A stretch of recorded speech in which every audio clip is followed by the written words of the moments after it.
Good evening. Thank you all for spending the evening with us tonight. And I want to thank the library for hosting the conversation and Clarissa for organizing. My name is Joseph Bogaard. I'm the executive director of the Save Our Wild Salmon Coalition. Our main office is in Seattle, but I've got colleagues that are in Oregon and Eastern Washington too.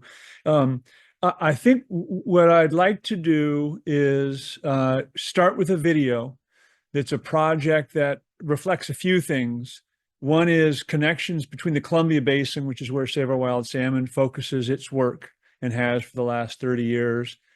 Its connections with critters in the larger ecosystem, including Puget Sound and on the coast, namely southern resident orcas that rely on salmon for their sustenance and need more. And then also our work with Native American tribes and communities in the Northwest.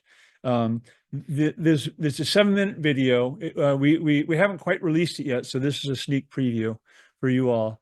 And it emerged as a project, as a follow-on to an event that we helped host at the Seattle Aquarium in June this last year as part of Orca Action Month. That is something a lot of nonprofit organizations help celebrate to bring attention to both the orca and salmon and their connections. So maybe without further ado, we'll play the video. Interested in getting your feedback, afterwards, if you've got thoughts.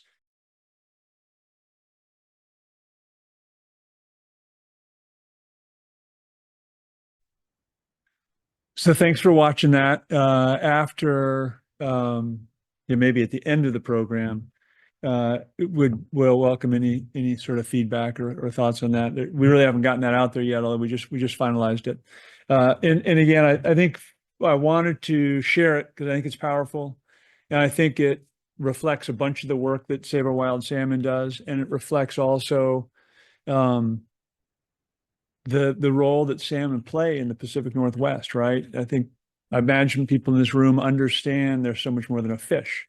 They're at the center of so many tribal cultures and economies and ways of life. They play this incredible ecological role of bringing nutrients from the ocean into our rivers and watersheds.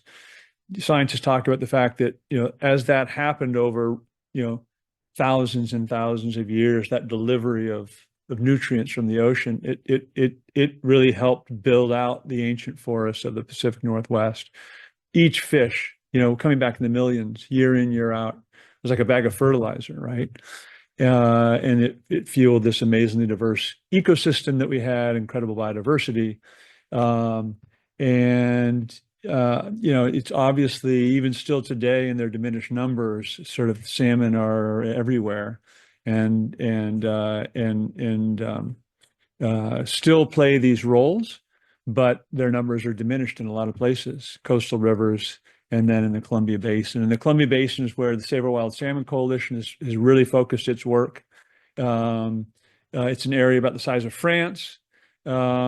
It used to be home to the largest salmon populations on the planet, and over the last 100 or so years, those populations have plummeted as the dams and reservoirs have gotten built in the basin. There's 400 in that basin today. I think about half of the habitat that was historically available for salmon has been permanently cut off. That's starting to change. I'll talk a little bit about that. But then a lot of the other reservoirs and dams, even where there's fish ladders, the habitat's degraded, the mortality levels go up as the fish try to get past dams and reservoirs out to the ocean, and then come back as adults to spawn in their natal streams. What I'll encourage folks to raise their hands if you've got questions along the way. What I'd like to do is tell you a little bit about SOS, talk about some of the work we've done recently, and then maybe check in on the election. For those of you that didn't follow it, there was an election a couple of days ago. and it clearly marks a big shift, right? And I have a few thoughts about that. I bet you all do too, and we could talk a little bit about what that means. So Save Our Wild Salmon has been around since the early 90s. We came together in response to the first listings of of endangered fish under the Endangered Species Act. Snake River sockeye was the first population in the basin to get listed. Today, there are 13 populations that are listed as at risk of extinction. Many populations and subpopulations have been lost, right? The wild component, the wild fish that come back today are in sort of 1 to 3% historic numbers. So this amazing fecundity that salmon represented in the region has really been reduced.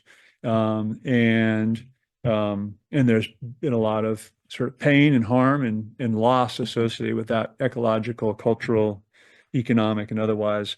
SOS was, I think still maybe is unusual. We're a coalition that brought together different salmon advocates, so conservation groups, commercial fishing interests, sport fishing interests, that often weren't always working together, and often were working at odds.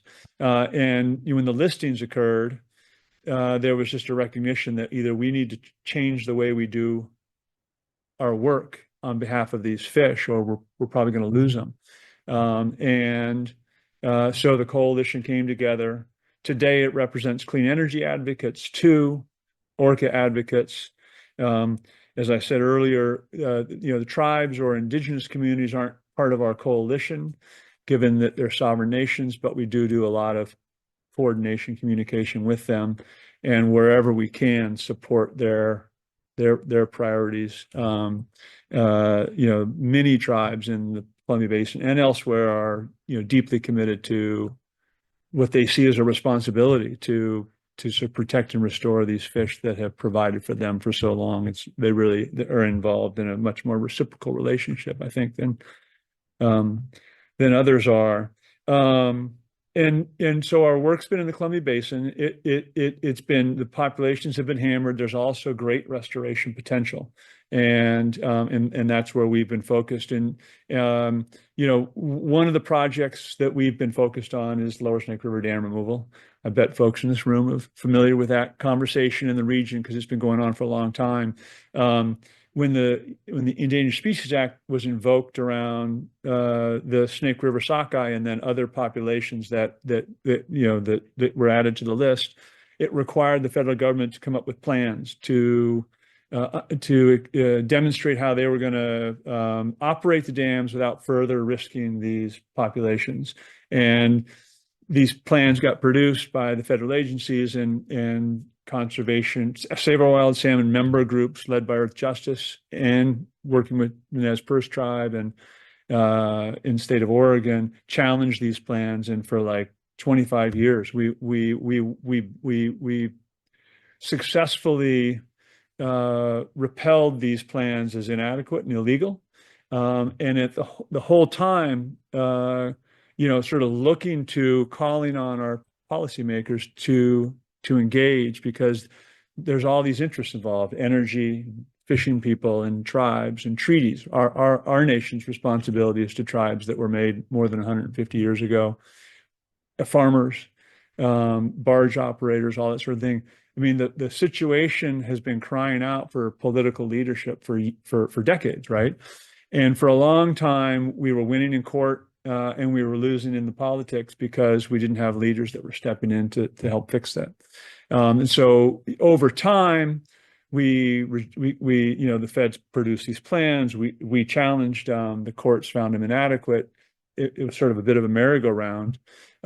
We did begin to get the courts to impose injunctive relief to help, the fish make it through the system a little bit, more quickly and safely.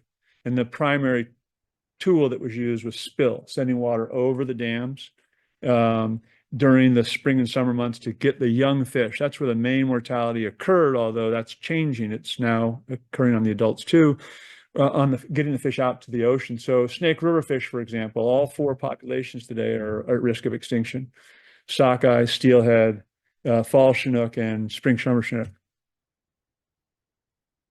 I just kind of have to throw out something here. Now, my grandpa and great grandpa moved to the river in the early 1900s. At that point, there was a lot of talking about the decline of the salmon at that point. I mean, they were already noticeably decreased. Okay. I've been to the dams on the salmon, and yeah, on the snake. You said on the snake, yeah. And their ideas was to put them in trucks and carry them up, or else they get a barge and fill them up and take them up that way. And that just was so minimal. Excuse me. It was horrible. And I spent a lot of time at Sacagawea State Park. And I'm very upset about Grand Coulee Dam. Now, I'm probably one of the few people in this room that can remember the 1948 floods on the Columbia. And you can remember too. Okay. It was a doozy. My aunt was getting married in Yakima at the time. And I had to go up and be a flower girl. But the thing is that you're driving along and there's water everywhere. So they put the dams in for flood control, which was not a bad idea, but they didn't make provision for the fish. And the Grand Coulee stops everything. And the natives above the Grand Coulee have no resource to salmon at all. Sorry, I've lived in this state for a heck of a long time. So you're touching on a bunch of the topics that we work on. The 48 floods, which led to the Columbia River Treaty, which is another thing that's in play right now, and we're doing work on. I'm going to be in Spokane for a symposium on governance around the treaty and other issues just next week. I mean, what you're saying sort of all makes sense to me and resonates. And the fact is that over the last 100 years, I mean, this, non-indigenous people came in and transformed the basin, and there was this huge loss of ecological productivity. There was a huge transfer of wealth. The tribes, for the most part, were ignored and just pushed aside. And the dams were built, and there was sort of a rationalization. Well, there's a lot of fish here. They'll do fine. We now know how that's gone. And I think early, the populations did decline in the early part of last century, and a lot of it had to do with heavy harvest, and then those impacts. The harvest was managed much better and has been for decades, and needs to continue. But the mortality from the dams and reservoirs increased as the number of dams and reservoirs increased. And so now we're in this place where I think we have these opportunities. I think people's values are different, right? About what's most important. I think the tribes without a doubt are sort of entered and are part of this political landscape and the legal landscape. Their treaty rights have been asserted. Many of you are familiar with the Bolt decision that occurred back in the early 70s. People's values are different. The energy system is totally shifted. There's all sorts of different energy opportunities. That space is super dynamic, and then of course we've got climate change. So it's complex. But what's also happening is the hydro system productivity and benefits are diminishing too, as snowpack diminishes and the hydrograph changes. So there's all these sorts of both challenges and opportunities, I think, and a recognition of, I think, righting historical wrongs. And so that's the space that SOS really is in the middle of, working with tribes, supporting tribes, engaging policymakers, and working where we can with the agricultural sector and the energy sector to find new ways forward that meet our collective needs in the region in a manner that is consistent with tackling climate change. From my perspective, I feel like our work has two prongs. And they're related. One is sort of protecting, restoring, reconnecting habitat the fish need. We took that away from them over the last century. And if we want these fish to persist in the region with all the benefits they provide, we're going to have to make some changes. The other is climate change, right? And healthy habitat is a helpful way of adapting for the impacts of climate. Restoring free-flowing rivers with their habitats and cooler waters create space and buy time as we get our act together on climate change. And so what I want to do maybe in just a couple minutes is the last 3.5, 4 years have been, as opposed to, the last couple of decades before that, which was a lot of litigation. We were doing work, working with communities. We were doing work, reaching out to policymakers, but the litigation was the main driver of change because the policymakers weren't stepping forward. That's changed, right? And so that's been really helpful. In the region, we've got champions now that are working and have made commitments to protecting salmon and steelhead in the Columbia Basin and restoring them to abundance, consistent with our promises as a nation to tribes, consistent with other ecological roles salmon play. Senator Murray and Governor Inslee have been leaders in recent years. Congressman Smith, Congressman Jayapal have also been helpful and supportive on moving a number of new, from my perspective, historic policies forward in the last couple of years. In Oregon, we also have leadership from Governor Brown, who's now gone. She term limited out, replaced by Tina Kotek, who is also stepping forward. And there's a new political alliance that's developed in the region as a result of the policymaker engagement and the work towards developing solutions that can recreate space, return the river, at least in some part, to the fish, while we also help figure out and meet the needs of people who've come to rely on the services of the dams and other kinds of things like that. It's called the Six Sovereigns Alliance. And it includes the 4 lower Columbia River tribes, Yakima, Nez Perce, Umatilla, Warm Springs, and the states of Oregon and Washington. And those 6 sovereigns have come together, developed a comprehensive plan for salmon recovery in the Columbia Basin, which isn't just about salmon recovery. It's also about replacing energy and ensuring continuity for the energy and agricultural communities. Low rates, access to agricultural water, those sorts of things.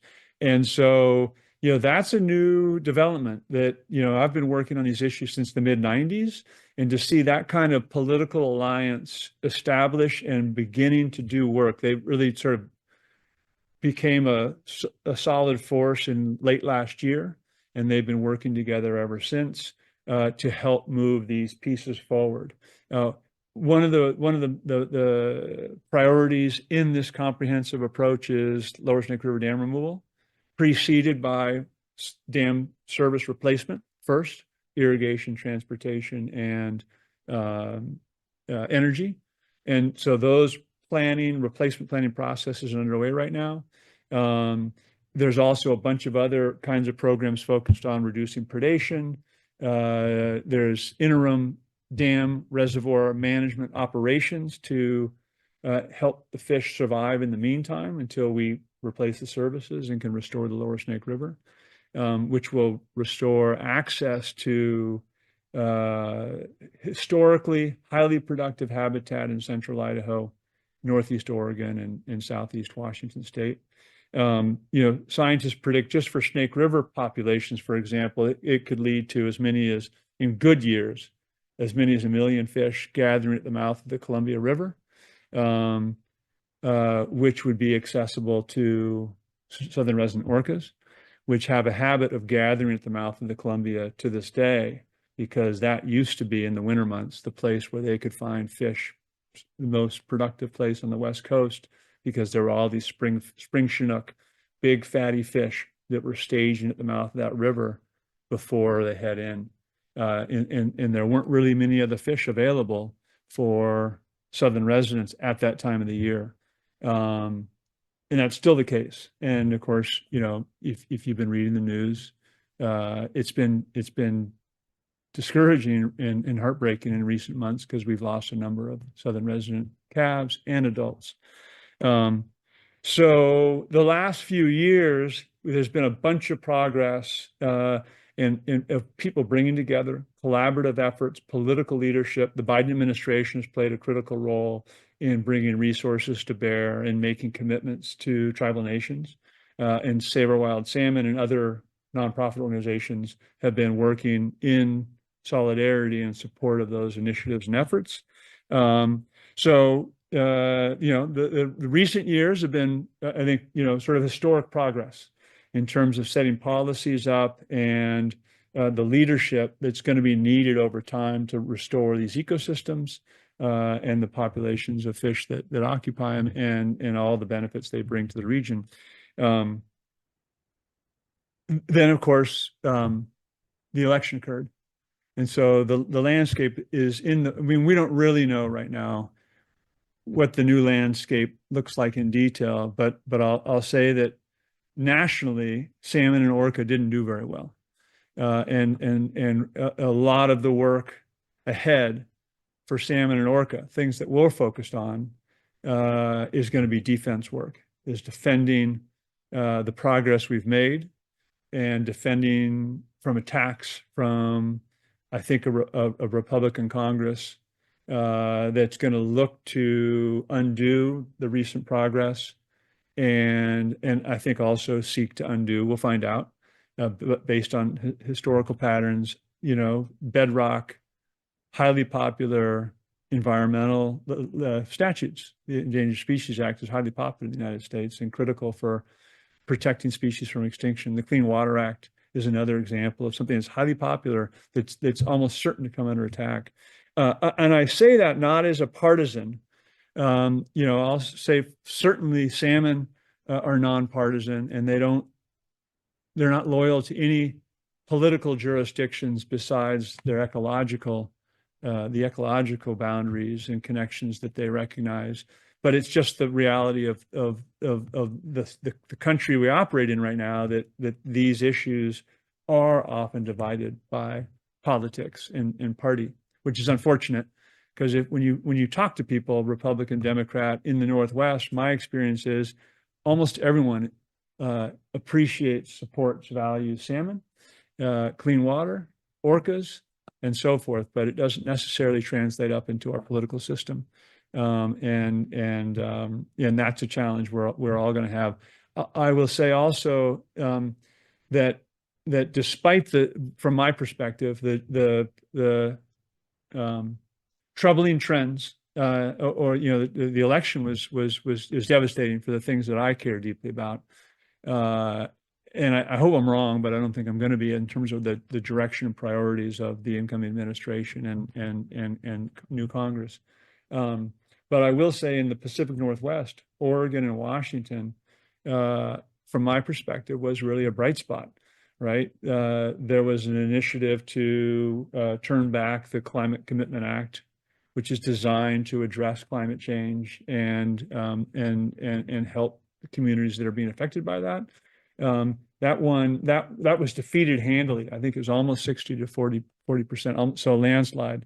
I think that the election of governors, members of Congress, trying to think what else, climate are from if you're a salmon or an orca, it would give them hope. That's a good thing, obviously, and I think it's a reflection of the values of our region, of the work that we all do, and it's a reminder, I hope, or something that energizes us to continue that work, to build on it, leverage it, and hopefully share it with others. The last thing I'll say is and then maybe just open up for questions, or other comments from you all. Is I just lost my train of thought. Oh, it's just a follow on to this comments around the election and the political landscape right now. Is I appreciate you all being here. It suggests to me that these issues are important to you, salmon and orca, and keeping them here in the Northwest, indicator species, keystone species, something that makes our region unique in the rest of the continental United States, and anticipating that we will get all kinds of attacks on, I think, laws that are really popular with the public at large, and also I know in the Northwest, and encourage you all to be involved in that work to help make sure our elected officials, state level, the new governor, members of Congress, I think we're in Representative Strickland's district, right? Making sure she understands their strong support in her district for her leadership to defend against, I think, what's going to be certain attacks to come on, and they'll probably start early in 25. And that goes for Senator Murray and Senator Campbell too, of course. So, maybe we got about 15 minutes left. I want to make sure there's time for, questions and discussion, but I'll stop there. And again, thank you all for being here and, being interested, and look forward to chatting further.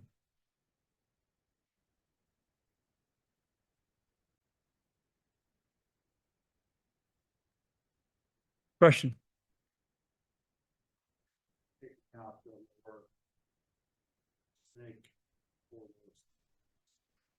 I think that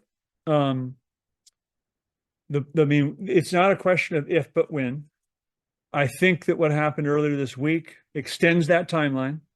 I think, from an advocacy, policy advocacy, and sort of perspective, I do think, I'm not saying for a moment that I wish the results had, these results are somehow offer opportunities, but the change dynamic presents, opportunities to take advantage of in terms of building support in the region, defending the things that are valuable to us, salmon, orca, and rivers, and public lands, against what I anticipate is going to be attacks.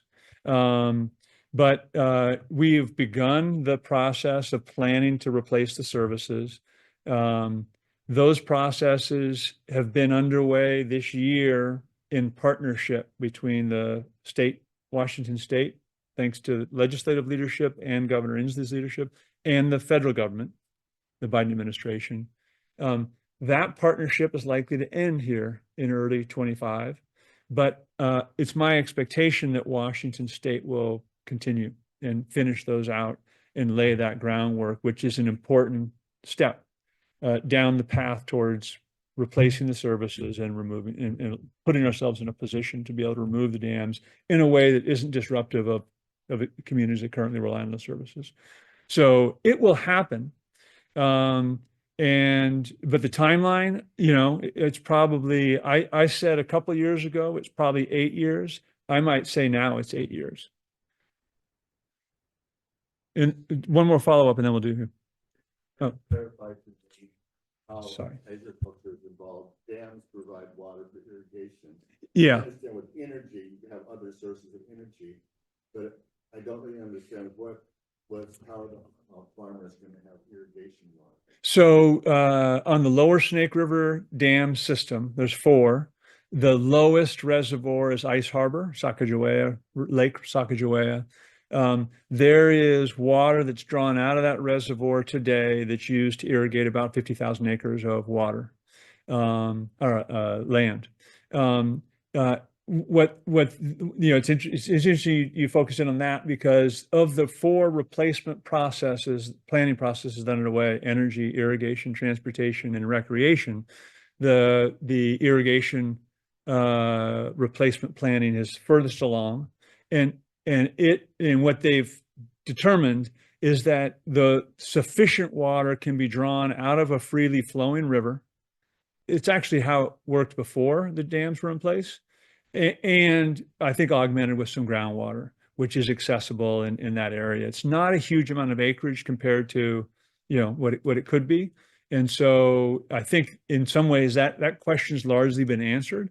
And then, it's what remains is figuring out the plan to make that transition occur in a way that is not disruptive, right? And so, that kind of work is underway, but I think the water resources, the water rights, all that sort of thing has been analyzed and determined to be available. Yeah. You had a follow on. Okay. Okay. Great. Any other questions? Comments? Sure. Yeah. I grew up over there. Come on, we got ditches, big ditches, cement line ditches, and that's the water that they would take, that would come into town. It would go out to the farms, and it was coming right out of the Columbia River. Mm-hmm. You catch it high and then run it downstream, and you're in great shape. So that works. Now the Yakima have a current project. They're trying to get permission to put solar panels over the irrigation canal, so they get both electricity and water. Yeah, I've heard about that without impacting any other lands or resources. Oh, good, good. I'll just add that there is it's not a perfect model, but it's a decent model. It's worth mentioning. For the last maybe 10 years, there's been a collaborative effort in the Yakima Basin, which has involved, Fish and Wildlife, the Yakima Nation, farmers, irrigators, different municipal water resources, all the same conflicts, right? We need to, there's energy, there's water, there's agriculture, there's salmon that are, at risk of disappearing, and they've come together. It was difficult, but they've done it. These things are always difficult, but they're doable.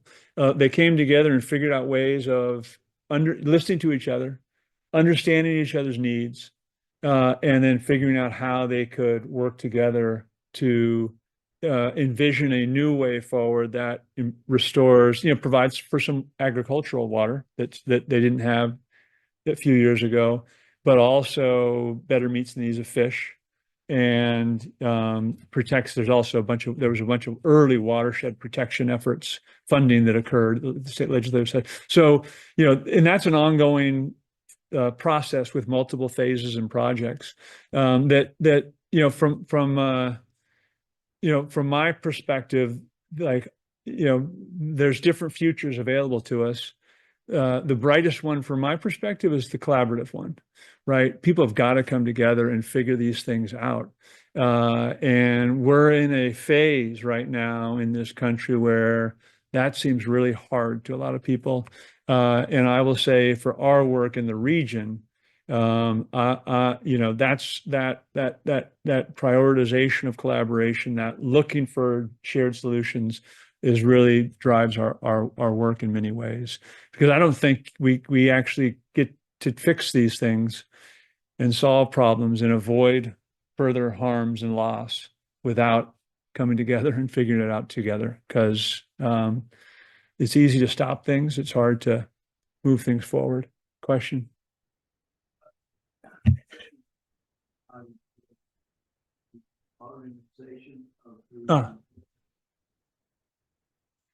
So the Columbia River Treaty has been around for 61 years. It was triggered in large part, not totally, by the floods in 48 that swamped various riverside communities and killed people. It's close to expiration. The two countries started, and the folks in the region, tribes and states and stakeholders, started talking and trying to think about what an updated treaty could look like 12 years ago. The negotiations have been going on for the last 6 years. An agreement in principle sort of a draft agreement at a high level was announced in July. That was the first time that this confidential conversations going 6 years between the State Department and Canada sort of saw daylight. And I'll just tell you that from our perspective, and I think also from many tribal nations' perspectives, the agreement in principle is inadequate. It falls woefully short. That it was built. The treaty was finalized in '64 with two purposes: power and flood control. Those are the only two purposes. There was no consideration, for example, of ecosystem or salmon or health of the river. And I think people have recognized that shortcoming for decades now because people's values have changed and science has changed. Understanding how the world works has changed. Climate impacts are tightening. Despite a lot of work by a lot of different people in leadership of tribes, I think the agreement in principle is out. They're still working on the details. I think there's some ability to wiggle and move that framework a little bit, but I don't think there's an opportunity to really transform it in the way that it needs to in order to meet the multiple priorities, values, needs, and economic values of our region. And so that's frustrating in the extreme. I think it has the potential of sort of locking in. There's some differences in it. And I will say, maybe to be fair, I think there are over time, given the language, some opportunities for progress on the sort of ecological side and then on the tribal justice side. But they're not certain. And it remains to see how things play out. Right now, I mean, it's an interesting question. New administration's coming in. I got an email from someone today who, was talking with someone who used to work in the federal government, and it was felt, she was predicting if the treaty's not finalized before Trump gets into office, it's going to get frozen and not adopted because those are his priorities, not about creating connections and bridges, but putting up walls. I mean, at least that's the example he left us with after his first 4 years. So that's a question mark. I don't know what will happen on that front, and I don't know if the governments can move quickly enough to get something in place that could be ratified. I don't think it's possible. So that's up in the air, and we'll see how that plays out. You mentioned earlier some of the injunctions that have happened recently. Can you speak to the current status of the biological opinion? Yeah, good question. So what happened in 2020, the Trump administration, its last year, finalized a biological opinion. This is sort of a roadmap, a legal plan for managing the fish in a way that's the intention is. This has been produced by the federal government. It's one of these plans, right? The federal government produced in order to demonstrate how they're going to protect fish from further harms from the hydro system. That plan that took a couple of years to produce with lots of public process was clearly, if you repeated all the old mistakes of the past, it was clearly illegal. The Biden administration came in and inherited it, and they didn't want to defend it because they knew where that would end up. And that was sort of the beginning of the talks that started between DC and the region on finding a new way forward after 20 years or more of illegal plans and fish declines. And, our nation has spent $25 billion on salmon recovery in the Columbia Basin, and we haven't restored a single population. So that plan right now, that BIOP, is it called, got put on ice. The litigation got put on hold while the talks got underway. And we're now in a situation where we're going to have a new administration come in, and our expectation is that they will, move forward with that plan. And if they do, in other words, the toxin collaboration will end. And if that occurs, then I think we will head back to court. That's not known now. We will wait and see what the new administration decides to do, but it feels like a possibility, right? And then we'll go from there, and the court will assess that buyout. It will make a ruling as to whether it's legal or illegal, because that ruling hasn't happened yet. It was put on hold, and then depending on if it's determined to be illegal, then the question is there injunctive relief anew to help the fish in the meantime while the federal government goes back to produce a new plan? We're sort of back in that cycle, which I don't think is good for anyone. Fish, orca, people. Like fish and wildlife are producing plans that in general you feel are inadequate, not. I'm just trying to figure out whether biologists in this organization, or what is sort of their proposed goal versus the reality of. Right. I think it's, I mean, the entities responsible for producing the plan are the Bonneville Power Administration. They market the federal power from the dams, and the Army Corps of Engineers. They build and manage dams. So, for a long time, they were both doing the things that they do best, which is, not about ecological health. And I think in some ways they were reflecting the politics of the region, including our policymakers that were sort of happy to let the agencies, produce their plans, go through those motions, hope that this one would be legal. It's only been in the last few years, I feel like there's been a real committed, concerted effort with conviction to actually find a new way forward that can meet various communities' needs and preserve what's special about the Northwest. And so, but that's the last 3.5, 4 years. And now we're entering into a different era where, the values and priorities are going to be different, and we're going to have to deal with that. You got to hand it. Extreme flows in the Columbia Basin, and what's your expectation about midterm, say, 10 to 20 year? In terms of impacts, changes from climate change, I think what we've already seen, is reduced snowpack, reduced overall precipitation, and increased rainfall, so that the times when water is moving through the system is changing. In the summer months, there's less flow because we have longer summers. So that's affecting, it requires adjustment for everyone. Irrigation potentially, barge transportation, depending on where the water levels are, and then energy production, because, traditionally there's been a huge surplus of energy in the spring when the snowpack's melting, and there's a bunch of extra energy in the region that doesn't have a market, and they ship it out, into other markets and sell it.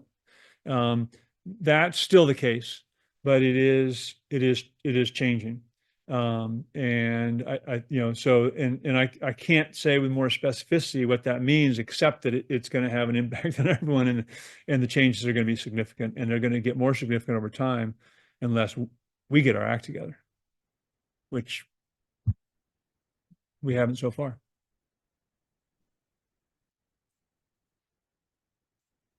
And like the change in temperature of Yeah. the water. That's a great question. So I've mentioned that the reservoirs, by bottling up the water and creating this huge surface that can absorb all that solar radiation, has really increased the water temperatures in these rivers, in the reservoirs, as a result.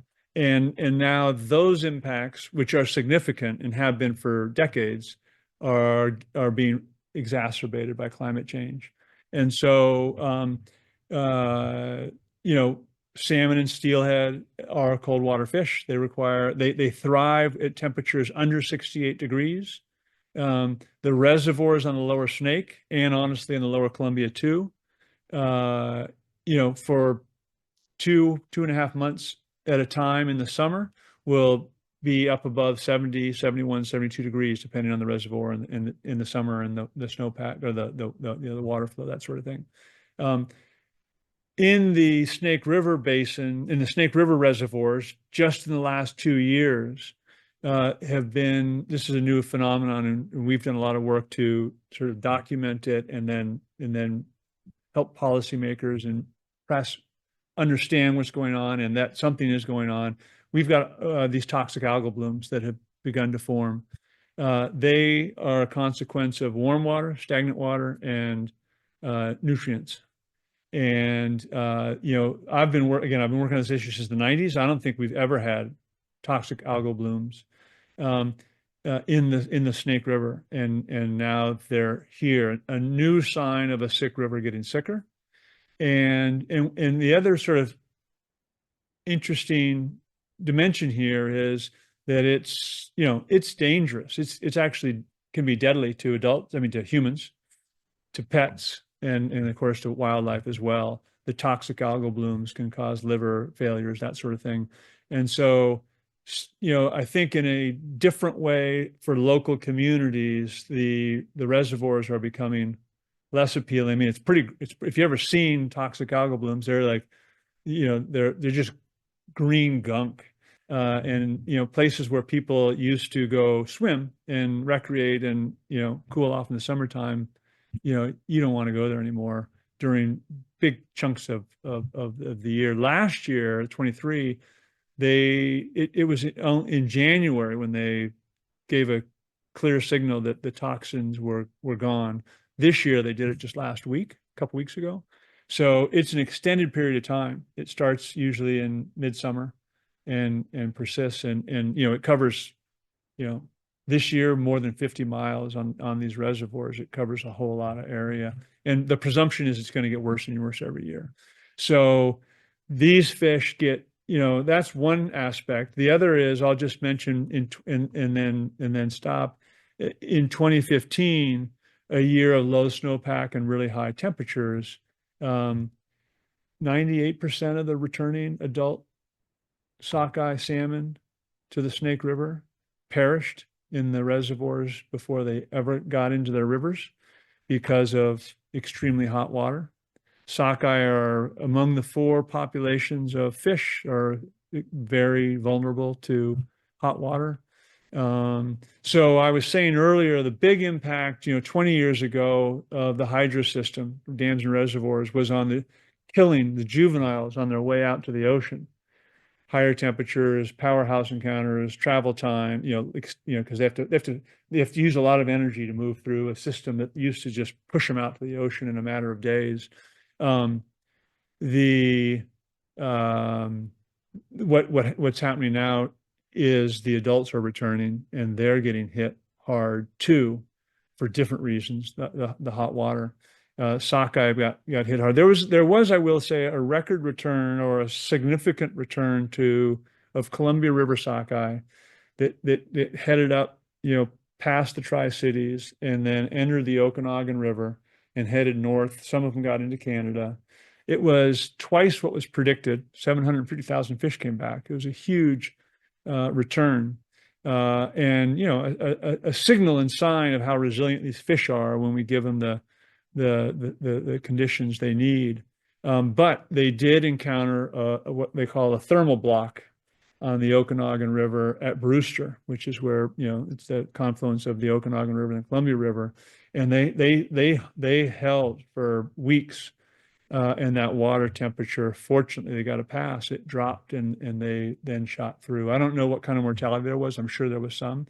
But these kinds of events in the basin are going to be growing. I mean, have grown in number and are going to continue to grow until we get our act together.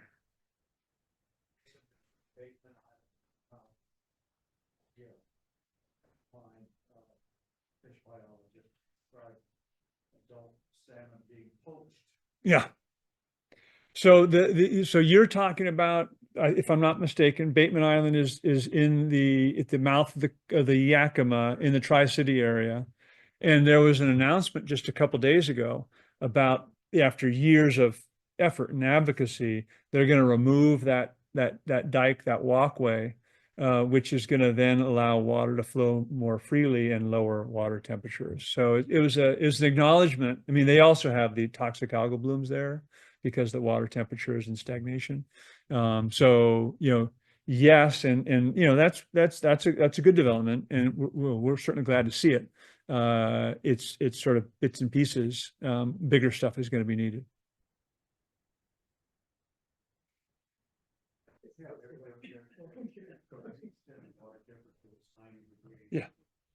Yeah. That is lethal at high 70s. So 90 is out of this world. And maybe I don't want to overstay our welcome here. I'm happy to stick around and keep talking if folks have further questions. I just want to thank you for spending your evening with me and with us tonight. I did bring just a few materials. I got beautiful bookmarks, a couple stickers, and then a postcard with information around Save Our Wild Salmon. You can reach me at Joseph@wildsalmon.org. You can find us on the web, of course, wildsalmon.org. Encourage you to, learn more, stay active, reach out if you're interested in, talking further or getting involved. Appreciate you all being here. Thank you.